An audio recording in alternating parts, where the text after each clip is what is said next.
A single dad curled up in the back seat of a broken-down car with his daughter until a passing billionaire pulled over and shattered the silence of their worst night with a question that would change everything.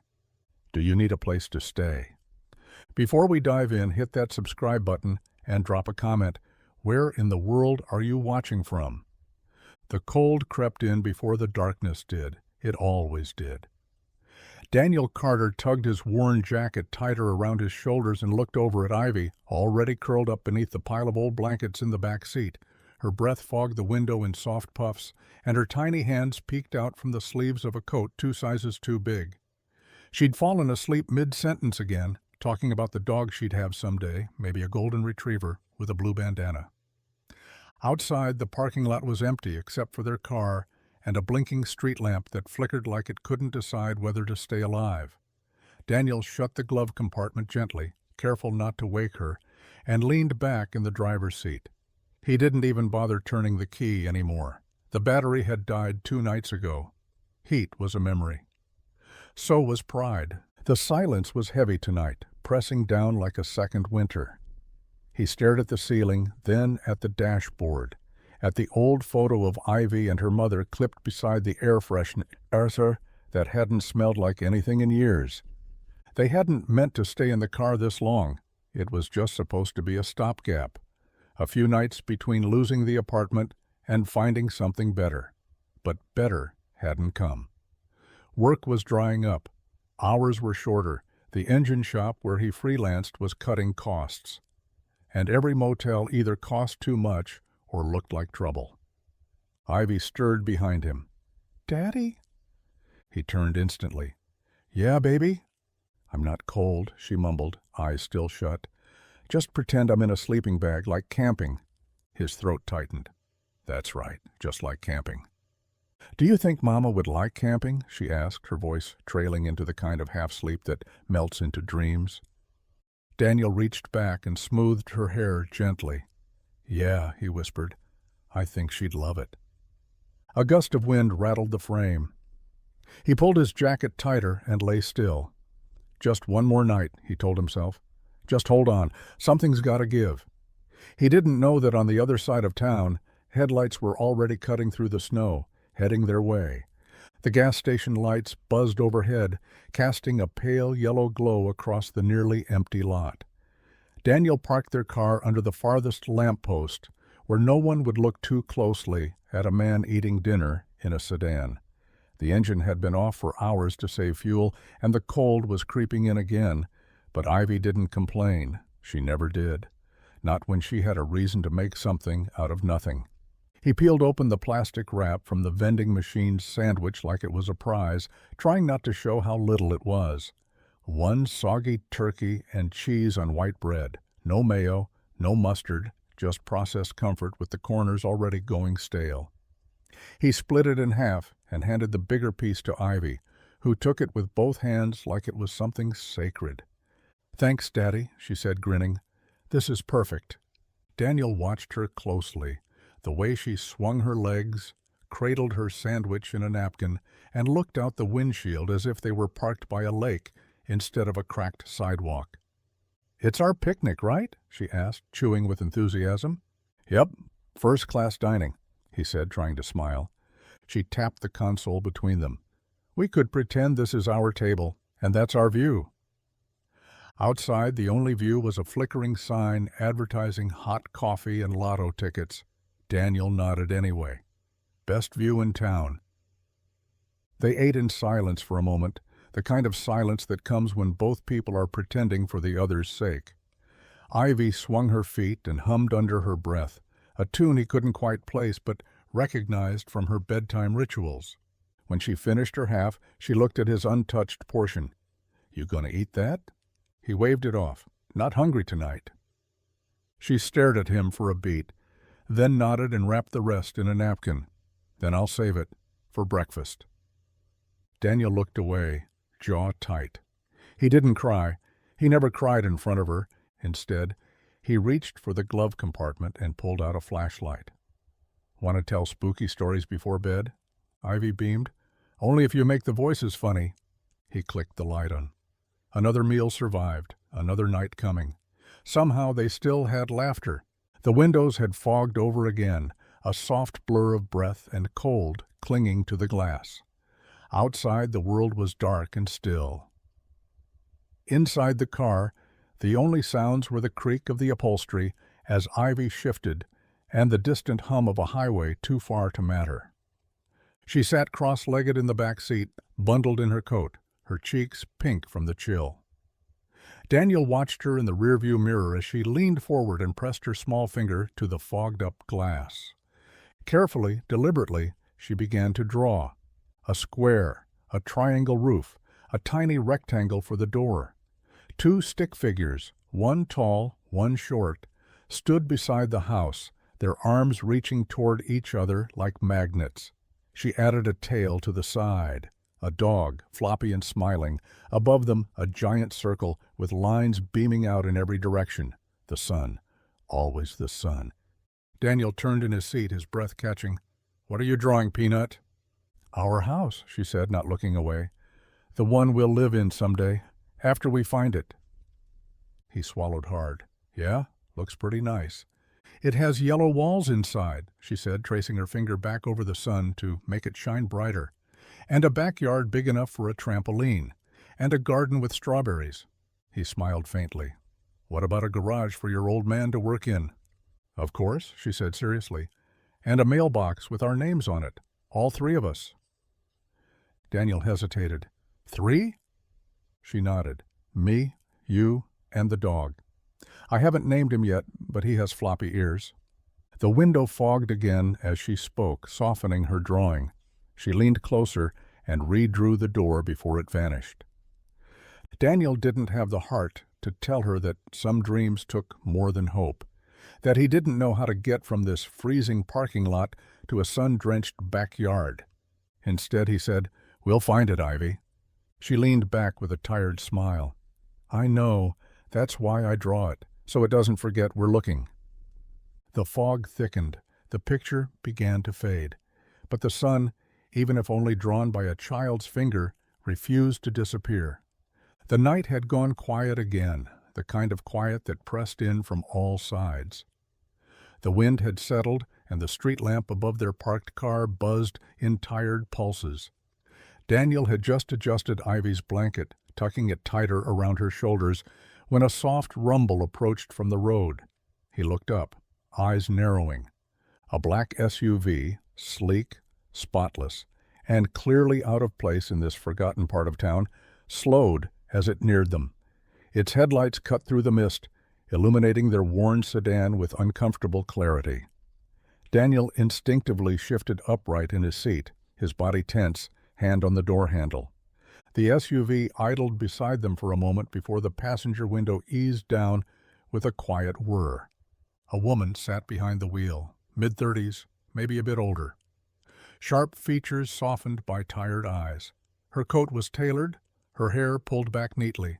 But what struck Daniel most was the calm in her gaze. Not pity, not panic, just presence. "Are you two all right?" she asked, voice low and careful. Daniel cleared his throat. "We're fine." She looked past him, saw the bundled figure in the back seat. "It's freezing out." He stiffened. "We're used to it." There was a pause. Her eyes stayed on his a second longer than he expected. Then, gently, she said, "Look, I don't mean to intrude, but I've got a few spare blankets in the back, some snacks, bottled water." Daniel hesitated. Pride was a stubborn thing. She seemed to sense it. "I'm not asking questions," she added, "just offering help, no strings." From the back seat, Ivy stirred and peeked out sleepily. Her voice was soft. "Daddy, who's that?" Daniel didn't answer right away. He looked back at the woman, studying her face. Measured, professional, but somehow sincere. "Juliet Lane," she said, as if reading his thoughts. "I was just heading home, saw your car. Couldn't drive past." Daniel nodded slowly. "All right. We'll take the blanket. Thank you." She smiled faintly, reached into the back of her SUV, and handed over a thick fleece-lined bundle, then a brown paper bag. "There's apples and peanut butter in there. Hope that's okay." Before he could respond, she added, "If you ever need anything more, the number's in the bag." The window slid back up. The SUV pulled away. Daniel looked down at the bag, then back at the empty road. And for the first time in a long while, he didn't feel entirely invisible. The next night, the air felt colder than usual, sharper somehow, like even the wind had teeth. Daniel sat behind the wheel, engine off, hands cradling a paper cup of now lukewarm coffee. Ivy had fallen asleep early, curled up in the back seat beneath the blanket Juliet had given them. It still held a faint scent of lavender, like it belonged in a guest room far from parking lots like this. He wasn't expecting to see the SUV again, but just after 9, the soft purr of tires over wet asphalt made him look up. Same car, same sleek lines, same woman behind the wheel. Juliet parked beside them slowly this time, headlights off, as if not to scare them. Her window lowered and her eyes met his, steady, unreadable. She leaned a little closer, resting her arm on the edge of the window frame. Her voice didn't match her status. It wasn't demanding or overly sweet, just calm, real. "Are you two okay?" she asked. Daniel managed a smile, tight, automatic, the kind people wear when they're trying not to show how tired they really are. "We're all right," he said, "just passing time." Juliet's eyes flicked to the back seat. Ivy stirred, sensing the change in tone, and sat up slowly, rubbing her eyes. She blinked at the sight of Juliet, then looked at her dad. "This is our car," she said softly, voice barely above a whisper. "It's kind of our house, too." Daniel froze. It wasn't shame exactly, just the ache of being seen too clearly, too honestly, through the eyes of a child. Juliet didn't react the way others might have. No flinching, no pitying gasp, just a nod, almost reverent. "Do you want something warmer tonight?" she asked. "There's a little inn just a few blocks from here. I know the owner. No catch, no cameras, just heat and clean sheets." Daniel opened his mouth to respond, but didn't. He looked at Ivy, whose eyes were wide but hopeful. I don't know," he said finally. Juliet gave him a gentle smile. "Then think about it. I'll be here again tomorrow, same time." And with that she rolled up the window and drove off, leaving only the faint trace of kindness hanging in the cold. She didn't ask again, didn't press. That was the thing about Juliet Lane. She didn't force herself into places she hadn't been invited, even if every instinct told her to. The SUV sat idling for a moment longer beside the old sedan before the engine gave a quiet sigh and the window rolled back up. Daniel expected her to drive off like before, silent and polished, disappearing into a world that would never touch his. But she didn't. Instead, Juliet stepped out of the car. Her boots crunched against the gravel as she walked around to the passenger side of her vehicle. She moved without drama, without hesitation, just the quiet determination of someone who had made up her mind. Daniel sat frozen in the front seat, unsure whether to get out or stay put. In the back, Ivy peeked over the blanket, her wide eyes tracking the stranger's movements like she was watching magic unfold. Juliet opened her door and pulled out a thick wool blanket, a small canvas bag, and a slip of something white he couldn't quite make out. Then she walked slowly to the windshield of their car and laid them down, deliberate, careful, like placing offerings. No speeches, no long looks, just one sentence, muffled slightly by the cold. "Just in case." Daniel rolled down the window a little. "You don't have to do this." Juliet gave him a look that was almost amused, but not quite. "I know," she said. "That's why it matters." And then she turned, climbed back into her SUV, and drove away without waiting for a thank you. The tail lights disappeared down the road, swallowed by the mist and the night. Daniel stepped out, exhaling a cloud of white breath, and lifted the blanket and bag from the hood. Inside the bag, 2 apples, a granola bar, a bottle of water, and a small flashlight. Tucked beside it, a plain white business card. Juliet Lane, private line. He turned it over. On the back, in neat handwriting, "If the night ever gets too long." He didn't realize he was holding his breath until he stepped back into the car and Ivy whispered, "Is she like a fairy godmother?" Daniel smiled despite himself. "Maybe," he said, "just without the wand." The next morning came with thin sunlight and the smell of instant oatmeal heating up in a styrofoam cup on the dashboard. Daniel had splurged, if you could call it that, on 2 cups from the gas station down the road.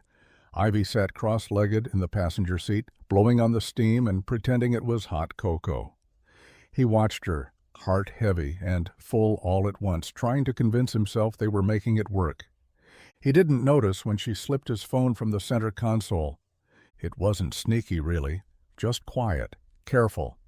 She knew the number, had stared at that card last night for a long time, fingers tracing the ink on the back like it held a spell.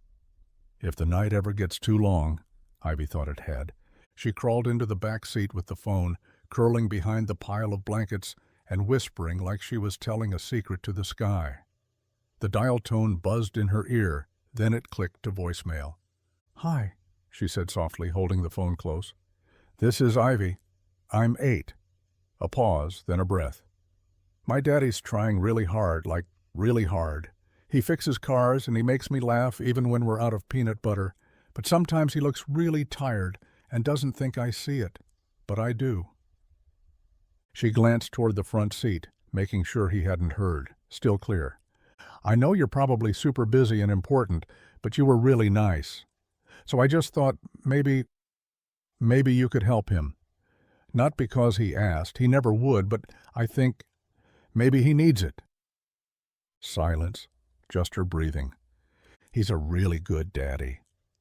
Then she ended the message, her hand shaking a little. Not from nerves, just the cold. She slid the phone back where she found it, then rejoined Daniel up front as if nothing had happened. He passed her a spoon and smiled tiredly. "Eat up, kiddo. Got a long day ahead." Ivy nodded, tucking the moment away like a note in a lunchbox. Somewhere across town, a phone buzzed, and Juliet Lane, mid-meeting, mid-coffee, mid-life, heard a child's voice through the speaker and stopped everything. It was just after dusk when the familiar sound of tires on gravel stirred something in Daniel's chest, a feeling somewhere between dread and hope. The sky had already faded into a heavy gray, and Ivy was nestled in the back seat with her sketchbook, drawing houses again. Daniel glanced up from a tangle of bolts in his lap, eyes narrowing as a black SUV rolled into view. Same car, same hum, same woman behind the wheel. Juliet didn't flash her lights or honk. She didn't wave. She just parked slowly beside them and shut off the engine. A second later, her door opened and she stepped out, her coat pulled tight around her, heels clicking softly on the cracked pavement. Daniel opened his door halfway, but didn't get out. He didn't know what he was supposed to feel. Last night, he'd told himself she was just a stranger with good intentions, nothing more. But here she was again, and that shook something loose inside him. Juliet didn't speak at first. She just stood a few feet from the car, hands in her pockets, eyes scanning his face. Not judging, not pitying, just waiting. Daniel finally stepped out, the cold slapping him fully awake. "You're back." She nodded. "I heard a message today, from someone named Ivy." He blinked. She used my phone?" Juliet smiled softly. "She said you wouldn't ask, so she did." Daniel ran a hand down his face, embarrassment flaring hot beneath the cold. "I didn't know." "I figured." There was a pause. Tension curled between them like fog. "I'm not here to force anything," Juliet said, voice even. "But I meant what I said. The offer still stands. There's a room waiting. Just one night. Warm bed, a hot meal, no expectations." Daniel shifted, jaw clenched, pride crawling up his spine. But then Ivy peeked out the back window and smiled at Juliet, bright, hopeful, trusting. That was what undid him. He exhaled slowly. "All right," he said, voice low. "Just one night." Juliet nodded once, not victorious, not smug, just relieved. Then she walked back to the SUV without another word. She didn't need to say it out loud. She'd be back tomorrow, too. It was just after dusk when the familiar sound of tires on gravel stirred something in Daniel's chest, a feeling somewhere between dread and hope. The sky had already faded into a heavy gray, and Ivy was nestled in the back seat with her sketchbook, drawing houses again. Daniel glanced up from a tangle of bolts in his lap, eyes narrowing, as a black SUV rolled into view. Same car, same hum, same woman behind the wheel. Juliet didn't flash her lights or honk. She didn't wave. She just parked slowly beside them and shut off the engine. A second later, her door opened, and she stepped out, her coat pulled tight around her, heels clicking softly on the cracked pavement. Daniel opened his door halfway but didn't get out. He didn't know what he was supposed to feel. Last night, he'd told himself she was just a stranger with good intentions, nothing more. But here she was again, and that shook something loose inside him. Juliet didn't speak at first. She just stood a few feet from the car, hands in her pockets, eyes scanning his face. Not judging, not pitying, just waiting. Daniel finally stepped out, the cold slapping him fully awake. "You're back." She nodded. "I heard a message today from someone named Ivy." He blinked. She used my phone?" Juliet smiled softly. "She said you wouldn't ask, so she did." Daniel ran a hand down his face, embarrassment flaring hot beneath the cold. "I didn't know." "I figured." There was a pause. Tension curled between them like fog. "I'm not here to force anything," Juliet said, voice even. "But I meant what I said. The offer still stands. There's a room waiting. Just one night. Warm bed, a hot meal, no expectations."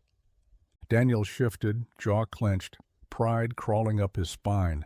But then Ivy peeked out the back window and smiled at Juliet. Bright, hopeful, trusting. That was what undid him. He exhaled slowly. "All right," he said, voice low. "Just one night." Juliet nodded once, not victorious, not smug, just relieved. Then she walked back to the SUV without another word. She didn't need to say it out loud. She'd be back tomorrow, too. The inn sat at the edge of town, tucked behind an old diner with a flickering neon sign that read, "Vacancy," like it had been doing so since the 1970s. Its paint was chipped, the shingles worn, but warm light poured from the front window, and smoke curled gently from a chimney out back. It wasn't luxury, not by Juliet's standards, but it was clean, quiet, and safe. Juliet stood at the front desk and slid her card across the counter without ceremony. She didn't look at Daniel. She didn't need to. He hovered near the doorway like someone afraid to leave footprints on a clean floor. Ivy stood beside him, holding his hand, her backpack hanging from one shoulder, her thumb tucked into her jacket sleeve the way she always did when unsure. The innkeeper handed Juliet a key and gestured down the hall. "Second door on the left. We already turned on the heat." Daniel followed slowly. He still wasn't sure if this was charity or something more complex, but Ivy, half asleep and leaning against his side, made the decision for him. The room was small, a queen bed with a patchwork quilt, a dresser with mismatched knobs, a desk with a lamp humming like a lullaby. There was even a plate of cookies on the nightstand with a note, "Welcome. We're glad you're here." Juliet set Ivy's backpack down gently by the bed and turned to leave. "You'll have privacy," she said simply. "I covered it through the week. If you need anything, my number's still in the bag." Daniel wanted to argue, wanted to tell her they couldn't stay, that it wasn't right, that he didn't want his daughter to think this was okay. But then Ivy tugged at his sleeve, her eyes wide with wonder. "Daddy, it smells like cinnamon." He looked down. She was smiling, sleepy, safe, already climbing onto the bed like she belonged there. His shoulders sagged. "Thank you," he muttered. Juliet paused in the doorway. "No strings," she said, voice quiet. "Just rest." Then she was gone. And for the first time in weeks, the night didn't feel like something to survive. It just felt still. The sun filtered through thin motel curtains, casting soft rectangles of light across the quilt where Ivy still slept, curled like a question mark. Daniel sat at the small desk by the window, tying and retying the same bootlace, his stomach a knot of nerves he couldn't quite untangle. Beside him lay a collared shirt, clean ironed and unfamiliar. It was one of the few things Juliet had quietly left at the front desk with a note. "Thought you might need this. No pressure." Daniel had read the note twice, then stuffed it into his coat pocket like it was too loud to leave in plain sight. She'd arranged an interview, an actual job, at Grady & Sons Auto, one of the most respected shops in the region. Clean floors, state-of-the-art equipment, the kind of place where mechanics wore name patches and customers didn't haggle. He should have felt grateful. Instead, all he felt was the weight of not belonging. He stood, grabbed the shirt, then dropped it again. "This isn't me," he muttered under his breath. "This whole thing, it's not me." Behind him, Ivy stirred and sat up, hair sticking out in every direction. "Are we not going?" Daniel shook his head. "I don't think it's a good idea, kiddo. I'm not what they're looking for." She blinked, rubbing her eyes. "But you fix cars better than anyone." "It's not about that," he replied. "It's about who fits in. And I don't." She climbed off the bed and stood in front of him, barefoot, arms crossed. "Do they need someone who's always on time?" "Yes." "Someone who works hard?" "Yes." "Someone who can fix anything, even if it's really broken?" Daniel hesitated, then smiled faintly. "Yeah." "Then they need you," Ivy said simply. He stared at her, messy hair, sockless feet, the determination of someone who had already survived more than she should have. And in that moment the fear lost its edge. He grabbed the shirt again. "All right, Peanut, let's go see if they're hiring." Ivy grinned and pumped her fist in the air. "They're going to love you." Daniel wasn't so sure, but he was willing to try. The first thing that hit Daniel as he walked into Grady & Sons was the smell. Not the usual cocktail of oil, rust, and regret he was used to, but something cleaner, sharper. Machines here didn't rattle, they hummed. The floor was polished concrete, the air crisp, and every workbench looked like it belonged in a showroom, not a garage. He followed the manager, Greg Grady himself, through the bay, trying not to stare too long at anything, though everything looked like it cost more than his entire car. Ivy had stayed behind with Juliet, who had driven him over and then disappeared without a word, like it was important he do this on his own. "Ever used a computerized diagnostic tablet?" Grady asked, stopping beside a bench that looked more like a command center. Daniel scratched his neck. "Not exactly. I've always used my ears and my gut." Grady raised an eyebrow but didn't look unimpressed. "Well, maybe that's what this place needs. Someone who still knows what an engine sounds like when it's trying to lie to you." He handed Daniel a wrench, a chrome beauty that gleamed under the fluorescent lights. Daniel turned it over in his hands like he'd been given a relic. He'd seen these kinds of tools in catalogs he couldn't afford to order from. "That classic Bel Air's been giving us fits all week," Grady said, nodding toward the far end of the shop. "No one can get her to turn over. Go take a look. No pressure."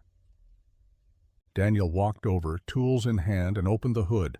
The engine was a masterpiece, but something about the wiring felt off. He didn't speak, didn't ask for help, just listened.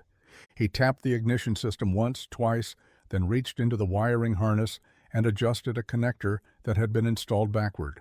A flick of the wrist, a whisper of instinct. Then he turned the key. The engine roared to life like it had been waiting for someone who remembered how to listen. Across the bay, heads turned.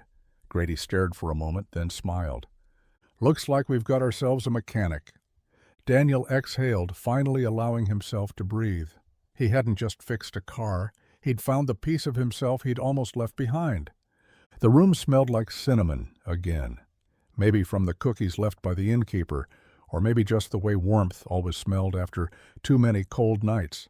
Ivy was a blur of motion on the bed, giggling as she stacked pillows like bricks, one after another, until they wobbled and leaned, but held their shape.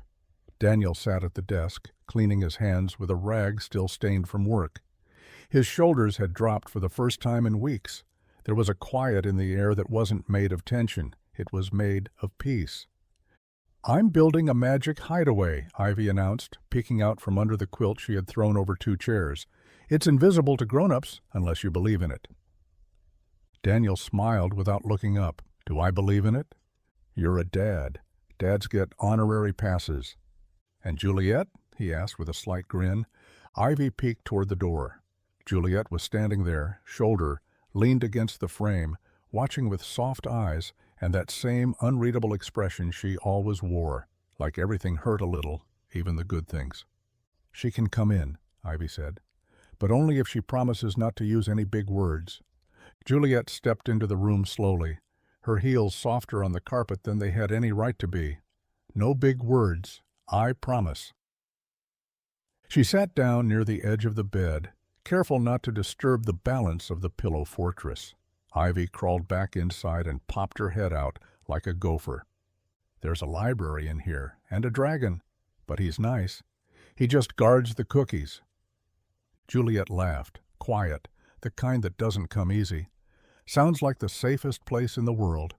"It is," Ivy said seriously. "Only people with kind hearts are allowed in." Juliet's smile faltered just slightly, her eyes flicking toward Daniel. He met her gaze briefly, then looked away, like it was still too early to hold her eyes that long. She watched Ivy dive back into her fortress, all elbows and delight, and something inside her tightened, not jealousy, not regret, just the quiet ache of someone who had spent a long time building walls and now stood at the edge of a blanket fort, wondering how to be let in. It was the kind of place Daniel would have walked past without ever considering the door.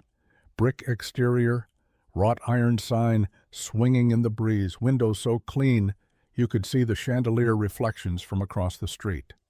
Inside, everything smelled like fresh bread and a kind of elegance he couldn't name.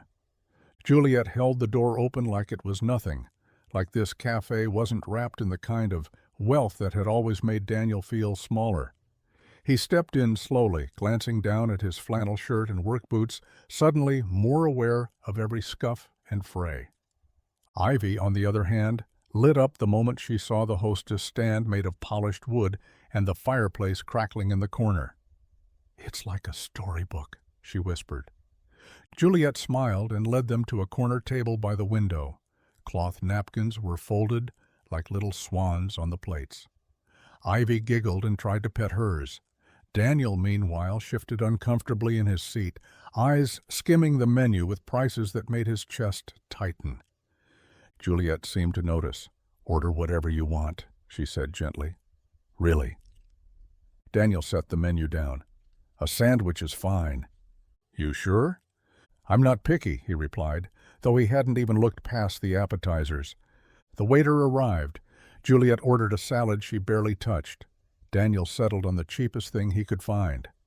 "Ivy?" She went straight for the hot cocoa and a plate of pancakes with fruit arranged like a smiley face. When it arrived, Ivy's eyes went wide. The whipped cream was a mountain, the cocoa dusted with cinnamon and tiny chocolate shavings. She sipped carefully, then beamed. "This is what queens drink." Daniel couldn't help but laugh. "You're not wrong, kid." Across the table, Juliet watched them. No phone, no rush. Just her hand resting near the silverware, her expression softening with every minute. They talked about nothing and everything. Dogs, cars, cartoons. Ivy told the story of her blanket fort in excruciating detail. Daniel tried not to fidget, but the knot in his chest slowly started to loosen. It was just lunch, just food. But somehow it felt like a door opening. Not to a home, not yet, but maybe to the idea of one. The sun had dipped just enough to paint the cafe windows in gold when the conversation finally shifted. Ivy had wandered toward the front to admire the dessert display, her breath fogging the glass as she debated between chocolate mousse and lemon tarts. Daniel watched her for a moment, then turned back to Juliet, who was stirring her tea even though it had long gone cold. He leaned back in his chair, his voice casual but edged with curiosity. "So, What exactly is it you do? Juliet looked up slowly, her expression unreadable. You mean what I did, or what I still pretend to do? Daniel raised an eyebrow. That sounds like a complicated answer. It is, she said with a faint smile. But the short version? I built things, a company, a reputation, a life that looked very put together from the outside. He tilted his head. Sounds like success. She set the spoon down gently. It was, in some ways. I was 31 when my company hit 8 figures. There were write-ups, interviews, awards. Her gaze drifted past him, out the window. People called me brilliant, called me a visionary. I started to believe them. Daniel didn't interrupt, just waited. Juliet's eyes came back to his. But somewhere along the way, the peace went missing. I traded sleep for strategy, dinners for deadlines, friends for leverage. And when everything got loud, I didn't realize how quiet I'd become. He studied her. The woman across from him didn't look broken, but there was a weariness in her that success couldn't polish over. So you walked away? He asked. No, she said quietly. Success doesn't let you walk away. It just waits outside your window while you try to rest. Daniel nodded slowly. And now you help strangers in parking lots? A soft smile tugged at her lips.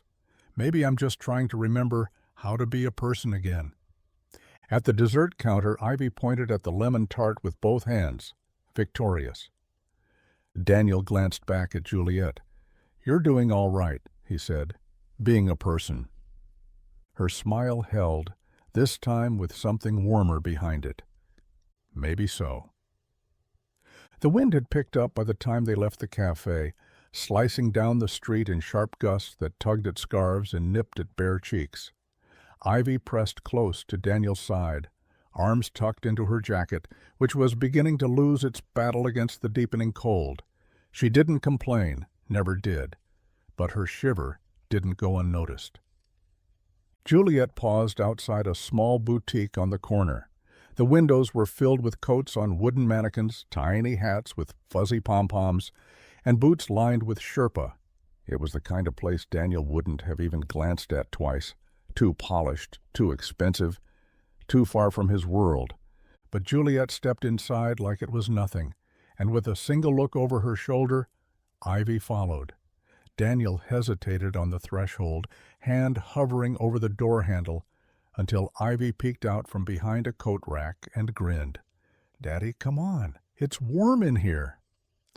The shopkeeper gave them a polite smile as Juliet walked straight to the winter wear section. She ran her hands across a row of coats until she landed on one, navy blue, down-filled, with buttons shaped like tiny stars, and a hood lined with soft faux fur. "What about this one?" she asked, holding it up. "It's too big," Daniel said before Ivy could answer. Juliet smiled. "Exactly." She crouched in front of Ivy, helping her slip her arms through the sleeves. The coat swallowed her at first, shoulders drooping, hem nearly grazing her knees, but Ivy lit up like someone had wrapped her in magic. "I love it," she said, twirling once. "It's so warm, and look," she held her arms out, sleeves flapping. "That means I get to grow into it." Daniel looked away for a moment, jaw tight. Not because of the cost, but because of how easily kindness had wrapped itself around his daughter, how quickly she accepted it, believed in it, deserved it. At the register, Juliet waved off the price tag. "A good coat's not just for warmth," she said quietly to Daniel. "It's for believing winter won't last forever." He nodded once, didn't argue. Outside, Ivy ran ahead, arms out like wings. The coat trailed behind her like a promise still waiting to come true. Daniel stood in the back office of Grady & Sons, the walls lined with plaques and photographs of chrome engines and polished restorations. The air smelled faintly of oil and something newer, opportunity maybe. Greg Grady sat behind a desk cluttered with folders and blueprints, fingers steepled, as he looked at Daniel like a man sizing up a puzzle he'd finally solved. "You're one of the best I've seen in years," Greg said plainly. "You've got the touch. Not just with the tools, any decent wrench jockey can do that, but with the problem-solving, the patience, the intuition. That's rare. Daniel shifted in his seat, eyes flicking down to the steel-toe boots he'd owned for too long. His hands were still stained from the Bel Air job. It didn't feel right sitting in this clean office, being spoken to like he belonged here. "We want to offer you a full-time position," Greg continued. 40 hours, steady pay, benefits, and profit share. That garage out back? Yours to run if you want it. Think of it like a second start. Daniel blinked. A second start? Greg nodded. We all need one, eventually. The words sat in the room like a live wire. Daniel ran a hand across the back of his neck, his mind racing faster than his heartbeat. Salary, benefits, stability, things he hadn't let himself hope for in months, maybe longer. He should have said yes right then. Anyone else would have. But all he could think about was the version of himself who slept in a car, the man who scraped together meals and told his daughter stories to distract from hunger. That man didn't get offers like this. "Why me?" he finally asked. Greg shrugged. "Because you didn't wait for the door to open. You fixed the damn hinges. That kind of man, you don't pass him up." Daniel swallowed hard. His throat felt tight. "I'll need some time to think." "Take it," Greg said, but not too much. Good things don't wait forever. Later, as he walked out into the afternoon light, Daniel felt the paper contract in his coat pocket like it weighed 10 pounds. He had every reason to say yes. But the hardest part wasn't believing the job was real. It was believing he deserved it. The sky had turned the color of old tin, thick with clouds that held the threat of snow. The parking lot outside the inn was nearly empty, save for a few frozen tire tracks and the familiar black SUV parked beside Daniel's sedan. He stood by the hood, arms crossed, eyes set hard on Juliet as she stepped toward him with a folder in hand. "I spoke with Greg," she said, holding it out. "He told me about the offer. Said he'd email the paperwork, but I thought you'd rather see it in print." Daniel didn't take it. Instead, he stared at her like the paper was poison. "Why are you doing this?" he asked, voice low. Juliet blinked. "Doing what?" "This." He gestured between them, sharp and tired. "The job, the coat, the room, whatever this is. What's the angle? Is this your thing? Saving people like it's a hobby?" Her expression didn't change right away, but the hurt was there, flickering under the surface like a struck match. "You think I'm doing this for sport?" she asked quietly. Daniel took a step back, jaw clenched. "I think maybe you like being the one who rescues people. Makes you feel needed." Juliet's face went still. Then she stepped forward fast, the folder still in her hand but forgotten. "You think kindness is a weakness?" she snapped. "You think giving a damn about someone is a strategy?" The wind kicked up between them, sudden and bitter. "I don't need to feel needed, Daniel. I offered you a place to sleep because your daughter was shivering. I bought her a coat because she looked at me with eyes that believed I could help. And I gave you a job lead because you earned it, not because I wanted to collect a gold star." Daniel said nothing. The words were heavy in the air, impossible to dodge. Snow began to fall. Slow at first, then steadier. Flakes melted against the hood of the car and clung to Ivy's drawing still taped inside the window. 2 stick figures under a crooked sun. Juliet exhaled, her breath visible in the cold. "You don't have to want my help, but don't insult it." She turned and walked away without waiting for a reply.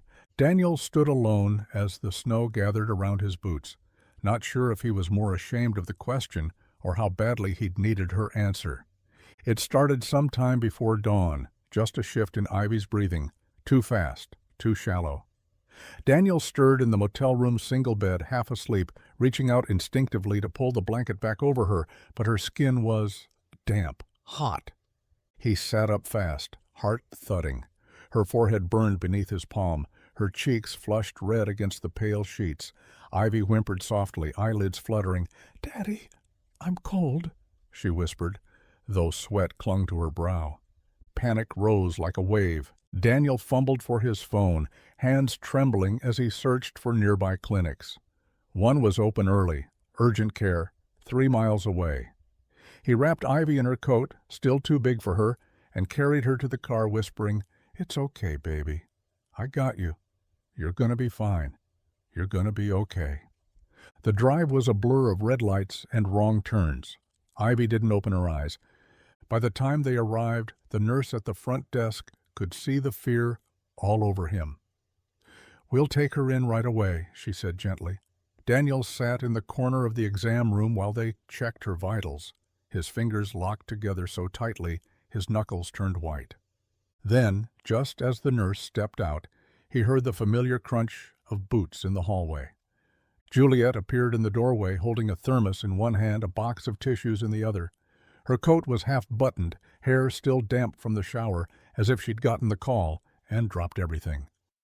"Is she all right?" she asked, breathless. Daniel nodded once, barely. "They're running tests.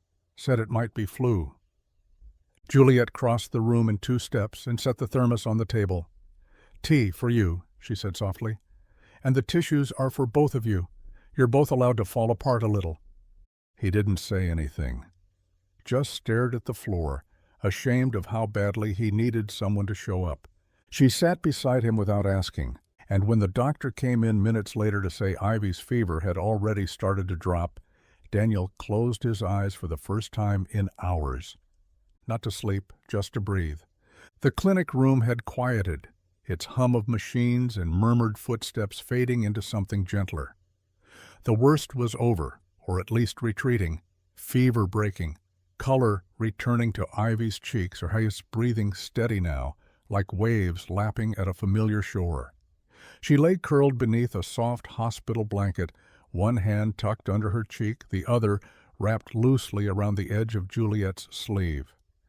Juliet hadn't moved since Ivy had reached for her, not when her shoulder began to ache, not when her phone buzzed endlessly in her coat pocket with meetings and reminders from a world she no longer seemed to belong to. Daniel sat in the corner, slouched in a plastic chair, eyes heavy but awake, watching, waiting, grateful, conflicted, all of it. Ivy stirred slightly, her eyes fluttering open just enough to find Juliet's face in the low lamplight. "You're still here," she mumbled. Juliet smiled, brushing a stray hair from the girl's forehead. "Of course I am." Ivy blinked slowly. "You didn't have to." Juliet's voice was barely a whisper. "I wanted to." There was a pause. Then Ivy, still halfway between waking and sleep, shifted closer and tightened her small fingers around Juliet's sleeve. "You make the world feel warmer," she murmured. Juliet froze, not in fear, not in hesitation, but because of how quiet the words were and how deeply they landed. Her throat tightened as she looked over at Daniel. He didn't say a word, but something in his expression cracked, not wide open, just enough to let the moment in. Ivy sighed, her hand still resting against Juliet's arm, her breathing slowing again. Juliet sat back against the chair and closed her eyes, and for the first time in years, she didn't feel like a visitor in someone else's story. She felt like she belonged. Morning came with golden light streaming through the inn's small dining room windows, catching in the steam rising from mugs of fresh coffee and plates of pancakes dusted with powdered sugar. The air smelled like cinnamon and maple, and for once Daniel didn't wake with tension knotted in his chest. Ivy, still in her too big coat over pajamas, skipped ahead, cheeks rosy, energy returning like sunshine after a storm. Juliet was already there, seated at a corner table, a second coffee waiting in front of the empty chair beside her. She looked up as they entered and smiled, not the polite kind, but the kind that came with warmth earned through long nights and quiet trust. Daniel hesitated for just a second before taking the seat. Ivy climbed onto hers like she belonged there. The waitress set down a stack of pancakes, and Ivy's eyes lit up. "Wait, I want to pour the syrup," she said, grabbing the small glass pitcher with both hands. "I'm in charge of syrup today." Juliet raised an eyebrow. "Is that a new rule?" "Yep," Ivy said, nodding seriously. "Only people who survived fevers are allowed." She carefully poured a slow stream over Juliet's plate, then Daniel's, then her own. It was messy and a little uneven, but no one corrected her. No one cared. Daniel took a bite, looked up, and said, "This might be the best breakfast I've had in years." Juliet leaned in slightly. "That's just because you didn't have to cook it." "No," he said, glancing at Ivy, who was now stacking extra napkins into a makeshift tower. "It's because we didn't eat it in the car." They laughed, not nervously, not out of obligation, but easily. Ivy giggled at her syrup masterpiece and declared them the pancake champions of the world. Something unspoken settled at the table that morning. Not a declaration, not a decision, just a shift. As if the weight they'd all been carrying had lessened, spread thinner, between 3 plates instead of 1. Daniel didn't say it aloud, but the thought sat quietly in his chest. This feels like home. The drive took less than 20 minutes, but Daniel felt the distance in years. The streets grew wider, the trees taller, the sidewalks cleaner. Ivy pressed her face to the window in the back seat, breath fogging the glass as she counted iron gates and imagined castles behind them.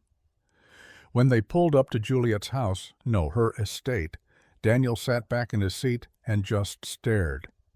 3 stories of glass and stone, elegant and modern, surrounded by trimmed hedges and a driveway that curved like it had somewhere important to be. A fountain in front, frozen in mid-burst by the winter chill, the kind of place he'd only seen in magazines he never read. "You live here?" Ivy whispered, eyes wide. Juliet nodded, stepping out of the car. "Come in. You're my guests." Inside, the warmth was immediate. Heated floors, soft lighting, the subtle scent of vanilla and wood polish. Ivy's boots clicked against the marble as she wandered ahead, her voice echoing into high ceilings and open hallways. "It's like a palace," she called out, arms stretched wide. "Is there a ballroom?" Daniel followed slowly, hands in his coat pockets. The place was beautiful, undeniably so, but it was also quiet in a way that didn't feel peaceful. It felt untouched. Juliet watched Ivy dance across the floor, spinning in slow circles. "I bought this house 6 years ago," she said softly. "It's got 17 rooms, heated floors, custom everything, but most of it's still empty." Daniel raised an eyebrow. "Why?" She shrugged. "I filled it with furniture, not people." They walked past an immaculate dining room, a kitchen that looked like it had never seen a real meal, and a sunroom lined with shelves of untouched books. Ivy stopped in the middle of the foyer and turned in a slow circle. "You could fit 10 blanket forts in here." Juliet smiled. "Maybe more." Daniel glanced around, taking it all in, the polished silence, the untouched perfection. "It's beautiful," he said, "but it doesn't feel lived in." Juliet nodded. "It wasn't supposed to be a home. It was supposed to be a fortress." Ivy, still twirling down the hall, broke the quiet with laughter, and for the first time something echoed back. The guest wing was tucked behind a wide hallway with floor-to-ceiling windows, golden light casting long shadows across the parquet floor. Juliet led the way, her heels soft against the rug, while Ivy skipped beside her, clutching Daniel's hand and whispering guesses about what was behind each door. A movie room? A candy kitchen? Maybe even a secret library? But when Juliet stopped and turned the handle, what Ivy found was something better than all her guesses, a closet the size of their old motel room.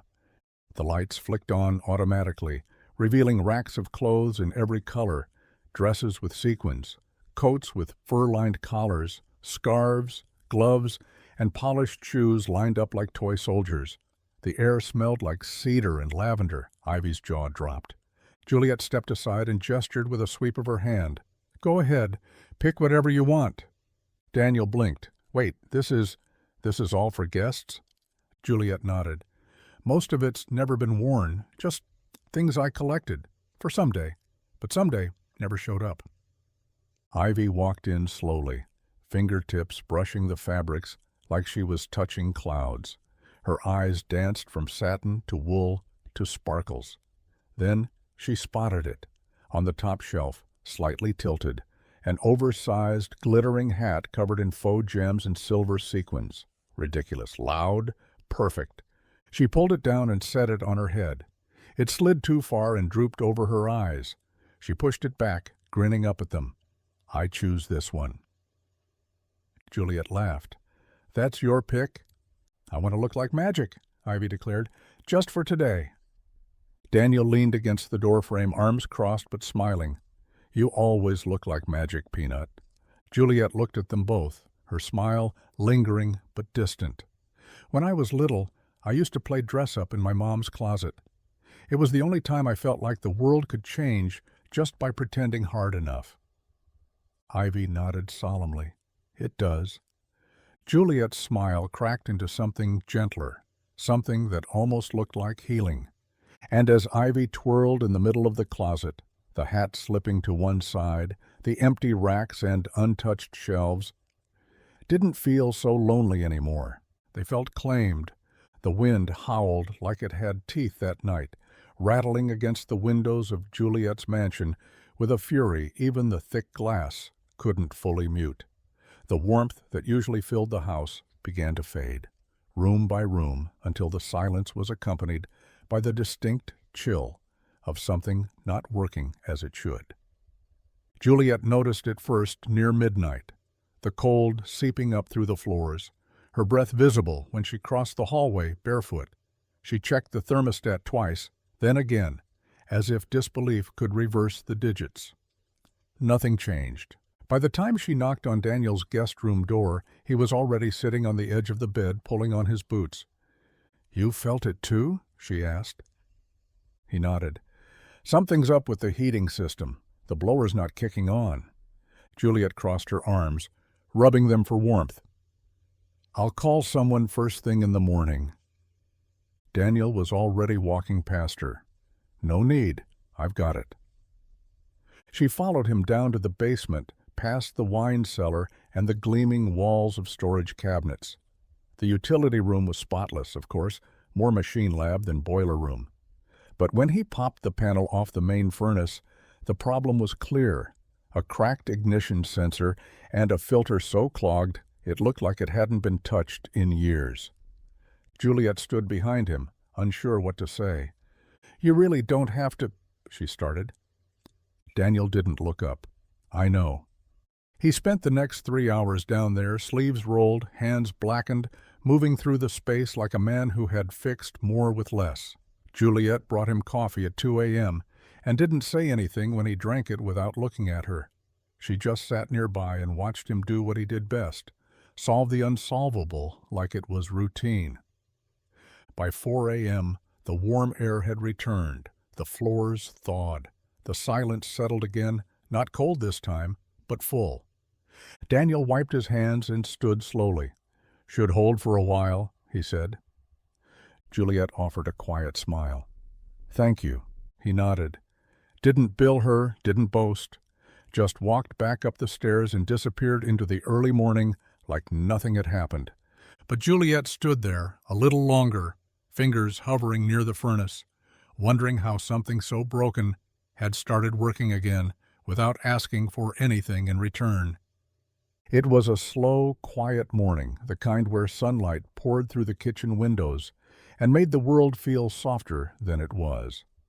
Juliet sat at the counter sipping coffee while Daniel stood by the stove, flipping pancakes with a calm rhythm that didn't match the whirlwind of his last few months.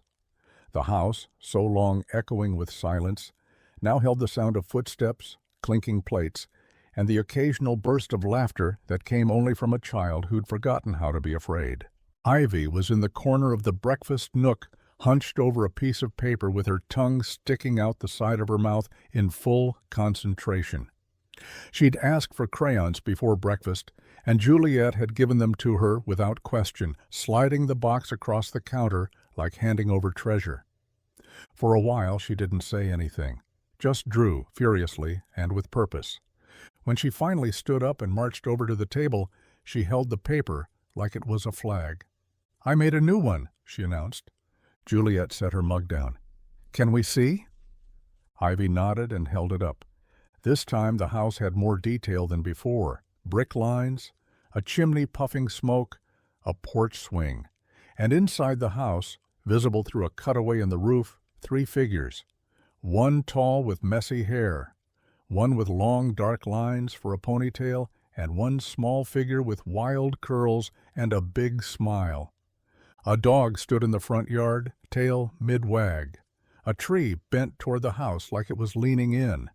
And at the very top of the page, the sun beamed down in thick yellow lines, brighter than any previous drawing. But the most striking part? The front door was wide open. Juliet stared at it, her throat catching. "It's beautiful," she whispered. Daniel looked over her shoulder, quiet for a long moment. "Is that us?" Ivy nodded proudly. "I added the dog because we're definitely getting one." Juliet smiled. "Of course we are." Ivy placed the drawing in the center of the table and patted it gently. "Now it looks like how it feels." And for once, no one needed to say the word home. It was already there, sketched in crayon, bright and undeniable. The fire crackled in the living room, its glow painting soft gold across the walls that used to feel too wide, too empty. Outside, the world was blanketed in snow, quiet and still.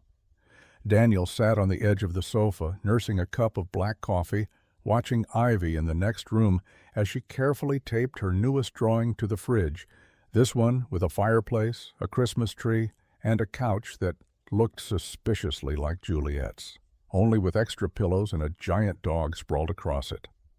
Juliet leaned against the mantel, arms crossed, her gaze somewhere between the fire and the man in front of her. "She does that every day now," she said softly. "Draws more rooms, more people, more color." Daniel nodded, staring into his cup. "She used to only draw the sun. That was her way of pretending the world wasn't cold." Juliet looked down, her voice quieter. "It used to be mine, too." Daniel looked up at her then, something unspoken passing between them. "I used to think building things, companies, teams, a name people whispered in boardrooms, meant I was building a life," she continued. "But it didn't keep me warm. Not once." She swallowed hard. "Not when I got home to empty rooms, not when I won awards and celebrated alone, and definitely not when I laid in bed at night and wondered why nothing felt like it mattered." Daniel said nothing. He didn't have to. Juliet stepped closer, the firelight catching in her eyes. "But Ivy's drawings? Your stubbornness? The way you still offer the last pancake even when you haven't eaten enough yourself?" Her voice caught just slightly. "That feels like something real, something I didn't know how much I needed." Daniel leaned back, letting her words settle. "You saying that like you don't deserve it." Juliet smiled just a little. "I don't know if I do." He met her gaze, steady, worn, honest. "You don't have to know. Just don't walk away from it." Juliet didn't respond. Instead, she stepped to the fridge and gently smoothed the corner of Ivy's newest drawing, her fingers lingering on the crayon lines that felt more like truth than anything her life had drawn before. The town always noticed. That's what towns like this did. Whispers grew like weeds, quiet at first, then tangled in everything. It started small. A look at the grocery store when Juliet stood beside Daniel in the checkout line, Ivy swinging their joined hands between them. A too long pause from the woman at the bakery when Juliet ordered a second cinnamon roll for the little one with curls. Then came the sideways comments, half laughed, half meant. "She's keeping them like pets," someone said near the post office, not realizing Daniel was only a few steps away. "Takes in strays like they're charity projects." At the hardware store, a man muttered, "Bet he's playing her. Come on, look at him. 1 month in and already living like a king." Daniel heard them all. He didn't react, didn't respond, just tightened his grip on the wrench in his hand or kept walking, jaw set, trying not to let it stick to his ribs. But it did. A little. Later that night, back at the house, he found Juliet in the kitchen, sleeves rolled up, hair pulled back, frosting cupcakes, with Ivy like it was the most normal thing in the world. He leaned against the doorway, unsure how to bring it up. "I heard what they're saying," he said finally. Juliet didn't look up. "Of course you did. Aren't you bothered?" She licked frosting off her thumb and shrugged. "If I lived my life based on what made people comfortable, I'd still be sitting in meetings surrounded by men who called me darling when I disagreed with them." Daniel smirked despite himself. She met his eyes. "They can think what they want. I don't care what it looks like. I care what it is." And what it was, at that very moment, was Ivy dragging 2 dining chairs into the living room, a blanket stretched across their tops, pillows tossed underneath. She popped her head out from one side, holding a flashlight like a scepter. "Dad, Jules, fort's ready. Entry fee is 1 cupcake." Daniel chuckled. Juliet grabbed 2 and handed him one. "We'd better pay up." And just like that, the rumors didn't matter. Not when laughter echoed through hallways that used to know only silence. It started with leftovers. Nothing fancy, just reheated lasagna, the last of the garlic bread, and a salad Juliet threw together while humming off-key in the kitchen. Daniel had been fixing a door that wouldn't quite close right, and Ivy was on the floor nearby drawing a map of a secret kingdom where bedtime didn't exist. No one planned it, no one named it, but somehow dinner turned into something more. Juliet poured a second glass of wine, Daniel grabbed a third helping of lasagna without apologizing, and Ivy asked, "Can we have music tonight?" Juliet found an old playlist on her phone, full of songs she hadn't heard since college, classics, soft rock, 1 or 2 embarrassingly upbeat pop tracks. When Ivy stood on her chair and started dancing, Daniel laughed until he cried, literally. He had to wipe his eyes with a napkin while Juliet doubled over beside him, gasping, "She's got your rhythm." "Then we're in trouble," he replied. They moved into the living room without realizing they'd left the table behind. The music followed. Daniel twirled Ivy in a slow, goofy spin while she squealed with delight. Juliet stood off to the side at first, arms crossed, smiling. But then Ivy pulled her in, and suddenly Juliet was dancing too, barefoot and bright-eyed, like someone who hadn't felt that free in years. They took turns telling stories. Daniel's high school disaster date, Juliet's failed first pitch to a VC, Ivy's absolutely true tale about how she once saw a squirrel do a cartwheel. No one checked the clock. No one mentioned tomorrow. For once, it didn't matter.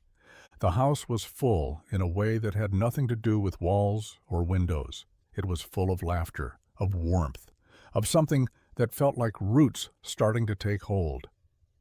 Later, when the music faded and the lights dimmed, Ivy fell asleep on the couch, curled between them, one hand resting on Juliet's knee, the other tucked under her chin. Daniel reached to carry her to bed, but Juliet stopped him with a whisper. Let her stay. So they did, all 3 of them. No plans, no pressure, just stillness and soft breathing in a house that had finally stopped echoing. And a night no one wanted to end. The offer came on a Tuesday. A crisp envelope slid across the counter at Grady & Sons, handed off with a handshake from a visiting executive who'd watched Daniel restore a number 72 Mustang like it was sacred work. Chicago, full relocation, double the salary, signing bonus large enough to buy a second car or finally clear every debt.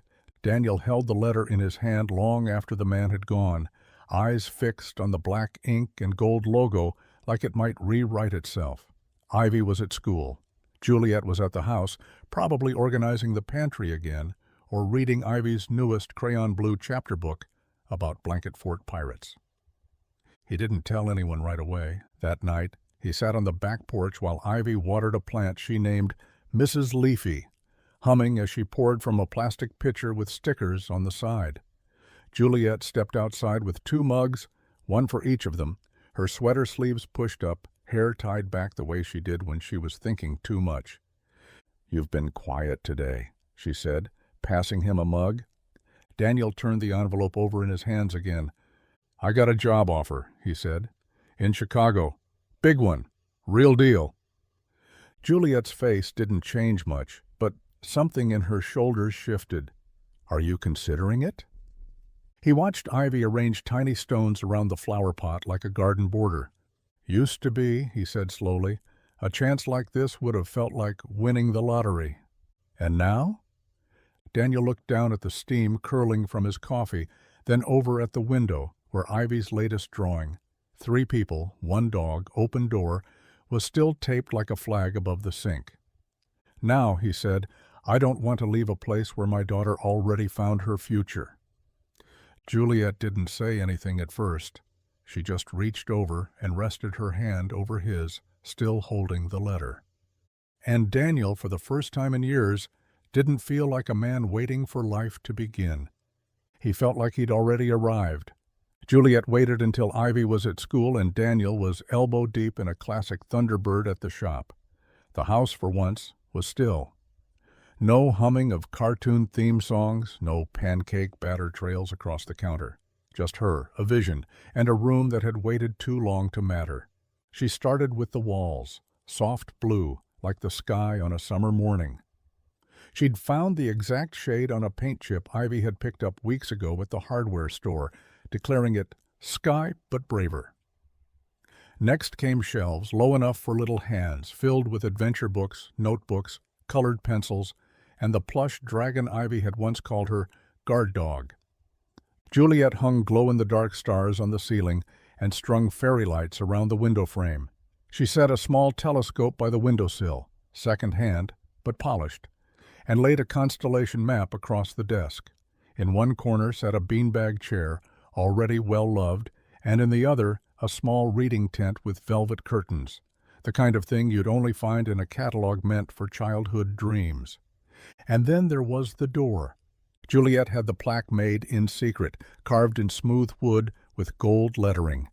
Captain Ivy's Adventure Quarters. When school let out, she picked Ivy up herself.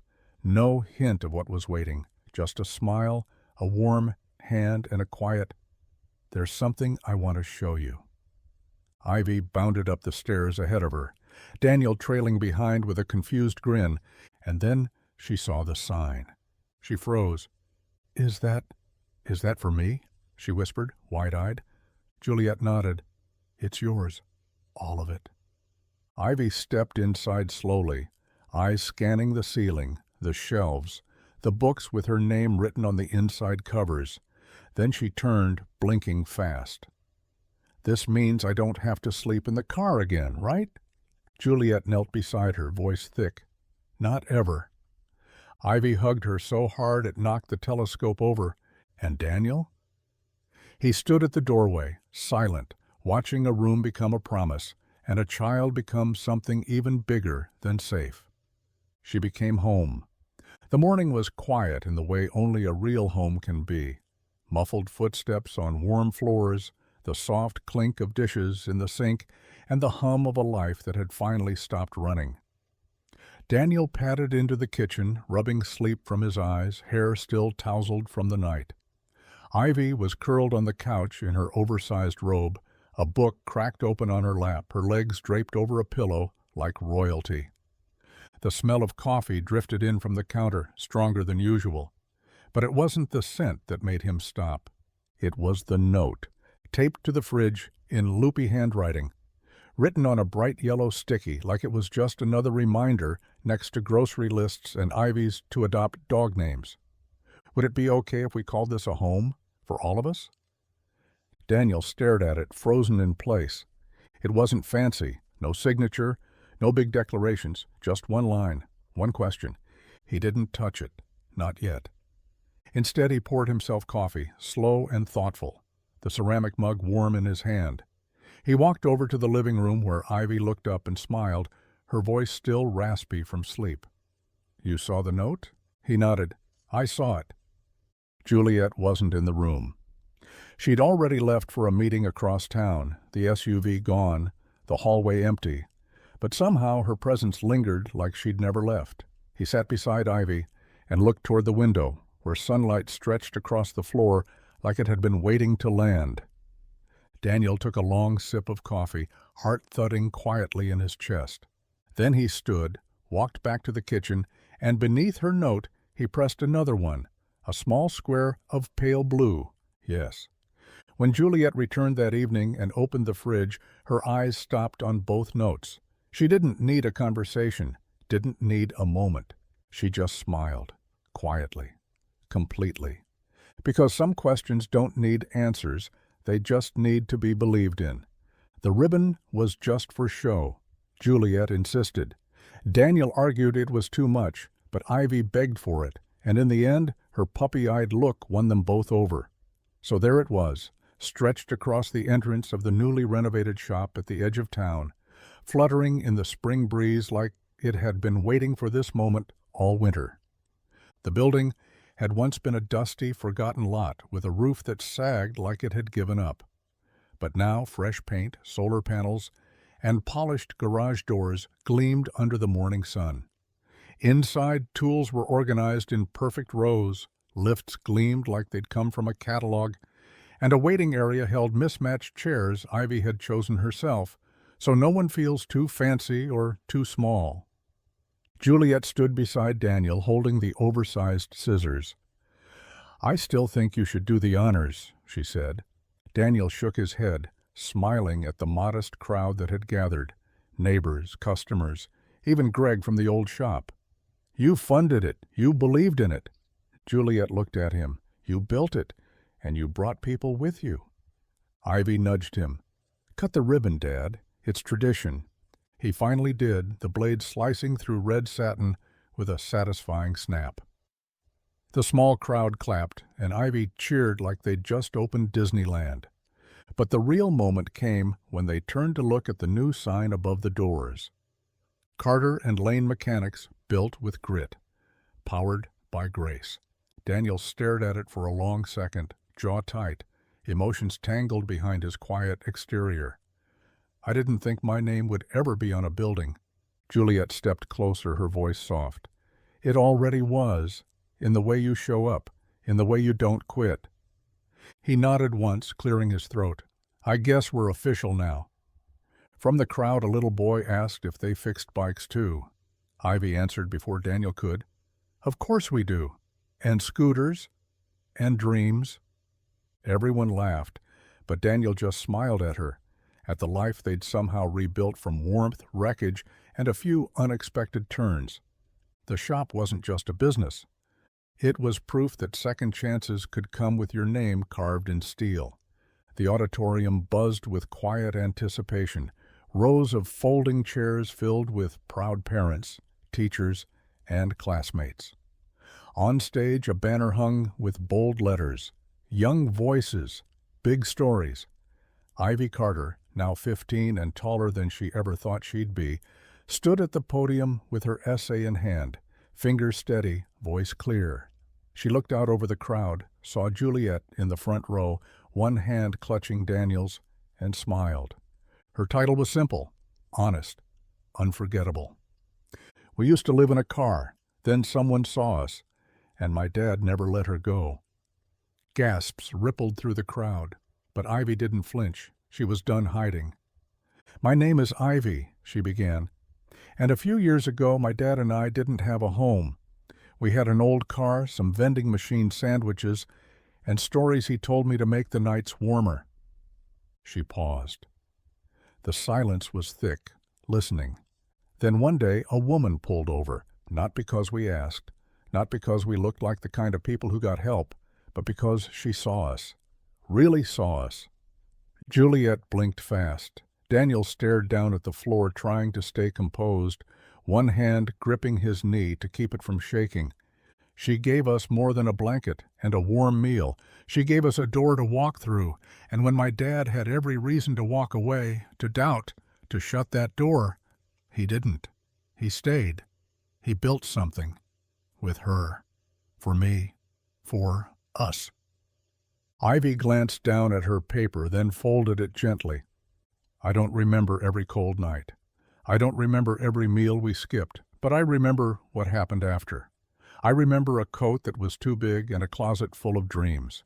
I remember a garage with 2 names on the sign, and I remember a fridge with a sticky note that changed everything." She looked at her dad now, eyes shining. "I remember love that didn't ask for anything, just offered everything."